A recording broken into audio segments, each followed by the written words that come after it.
રવિવારના દિવસે રાખેલું હતું સમસ્ત ભંડેરી પરિવારનું ક્રિકેટ ટુર્નામેન્ટનું આયોજન ભવ્ય સ્નેહ મિલન સમારોહ। तो हूँ के पार्टी मौज माने वेलकम से मेरा गोरा गोरा मुखड़ा और 5 स्टार मिनी व्लॉग में। આજે તો રેવર એટલે મસ્ત બાબલા જેવો તૈયાર થઈ ગયો। તો હાલો બધા જ્યુસ પીવા, કારણ કે હવારમાં મારા નાસ્તામાં કઈ હતું નહીં ને, ભાઈ મોડા ઉઠ્યા હતા એટલે નાસ્તાની જગ્યાએ સીધું જ્યુસ જ આવ્યું। હા મજા આવી ગઈ, હવારમાં જ્યુસ સીધું રગે રગમાં સડી ગયું। જો અમારા દર્શિલભાઈ ભંડેરી આવી ગયા, ક્રિકેટના મોટા ખેલાડી। હવારમાંથી એક મેચ રમીને વીએ, બોલો કેટલી કાળજી છે। અહીંયા માર જેવો તો હુવામાંથી ઉષા નથી આવતા, આવીને સીધું માથું જોલવાનું, બીજી વાત જ નહીં। હવે એ બાહું સડાવવા માંડ્યો છે ધીમે ધીમે, એટલે પેલા હું એને ગાડી લઈને ઠેકાણે પાડી આવું ને એટલે શાંતિ થાય એને મને બેયને। રોદા બોદા જોવાના જ નહીં, ઉલાડે જ જવાનો। પોગી જા મસ્ત મજાના ભંડેરી પરિવારના ક્રિકેટ ટુર્નામેન્ટમાં। આ બધી અલગ અલગ ટીમો છે, સરદાર 11 ને બિંદાસ બારાતી ને વચ્ચે રાખેલ છે મહેમાનો માટેની વ્યવસ્થા। ઓલી બાજુ ટીમ છે કનબી બુલ્સ ને ફિલ્મોરા ઇમ્પેક્ટ ને રાધેશ્યામ। બાકી તો અત્યારે તો કાળા તડકાના બધા પ્લેયરો રમે છે, એ તો હરખ હોય ને, બાકી મારે જવાનું શું હોય, આવડતું તો છે નહીં રમતા। પછી તો હું મારે પ્લેયર દર્શીને મૂકીને કાળા તડકાનો નીકળી જાઉં, હું પાછો ઘેર જ આવા। તડકાનું આપણે શેકાવાનું થતું છે નહીં જરા કઈ।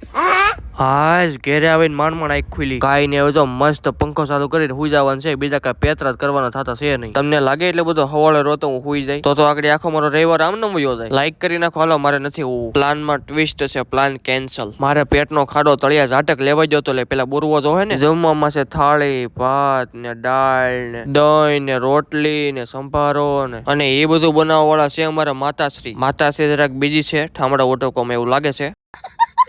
મસ્ત મજાનો હારી પરનું ખાઈને પડી જાવ પાડાની ઘડે પથારીમાં, તોય નીંદર ન આવી અમુક લખણના કારણે, એટલે લિફ્ટમાં બેહીને તરત નીચે આવ્યો પાર્કિંગમાં। કડીક લખણ ઝડકાવ્યા આમ તેમ, કાળો ધોળો કંટાળો આવે, પછી ચા વાત છે, મારી સિવાય કોઈ મળે નહીં, હું દઈશું નવરીનો। આ ગાડીને પડ્યા પેશાબ વૈયો લાગે।